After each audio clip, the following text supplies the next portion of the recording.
Hello everybody, my name is the Bugby and welcome back to Star Wars Squadrons. The stat maneuverability is very vague and can cause some confusion about exactly what it does, so I decided to do some testing.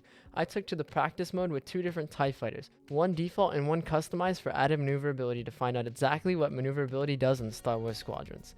The default TIE fighter has the standard 85 maneuverability and the custom one has 116. I did three types of testing, one where I was not moving, one where I was, and lastly one while drifting.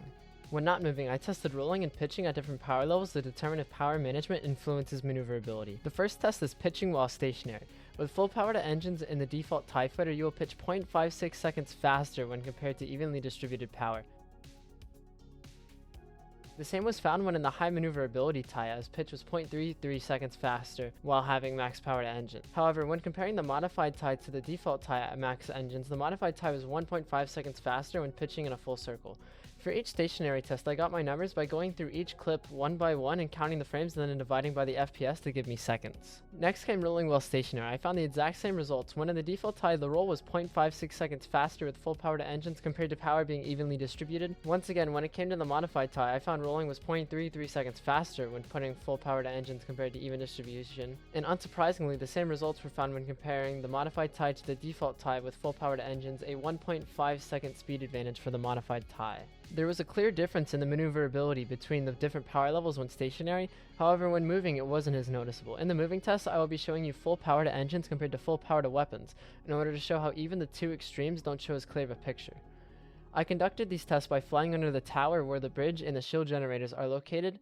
When I could no longer see the tower, I turned hard to the left until I either hit the destroyer or did a full 180. Of course, these moving tests will have a large margin of error because lining up and timing is much harder when moving than stationary. If you are interested in more Star Wars Squadrons how-tos, tips, and guides, please hit that subscribe button. For the first moving test, you will see the default TIE doing a turn at half speed in both the power extremes. I hit the destroyer in both scenarios, although I was much closer to the destroyer when I was in full power to weapons. And even though I was much further away, I still hit the destroyer with full power to engines.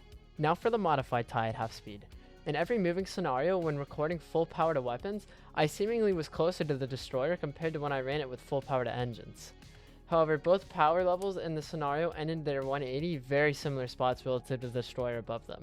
When comparing modified to the default, you can really see the difference. The modified TIE does not ever hit the destroyer and finishes its 180 0.5 seconds before the TIE even hits the Star Destroyer. Now moving on to the full speed default TIE fighter. Once again, I was closer to the destroyer with full power to weapons, but in both power levels, I ended up finishing the turn just right of the adjacent shield generator. When testing the modified TIE fighter at full speed at both power levels, I hit the destroyer in roughly the same spot. The main issue was my delay when turning. The real comparison is the difference between the modified and the default TIE. The default TIE manages to make it all the way around the destroyer's tower, whereas the modified one hits it. When the modified TIE hits the destroyer, the default TIE has 0.9 seconds left in its 180. Now on to the drift testing. This was done by flying next to the destroyer and initiating the drift once I could no longer see the destroyer. Interestingly, when testing, I had a better turning radius and ended the drift closer to the Star Destroyer in the default TIE. This result very well might be due to human error, but it was the case every time I tested drifting, both on and off camera in the default and modified TIE. In conclusion, maneuverability in Star Wars Squadrons, based on my testing, affects the rate at which your ship moves in each one of its rotational axes, pitch, yaw, and roll. This affects your ship's turning radius and in response, the speed at which you complete turns. Maneuverability changes depending on your power distribution, but not as drastically as it does when you change your throttle position. When it comes to drifting, maneuverability appears to either affect it negatively or none at all. More likely than not, it doesn't affect drifting at all. So if you pilots are all about tight, quick turns, then you can look into increasing your maneuverability, and that should help you in that department. Alright guys, I hope you all enjoyed.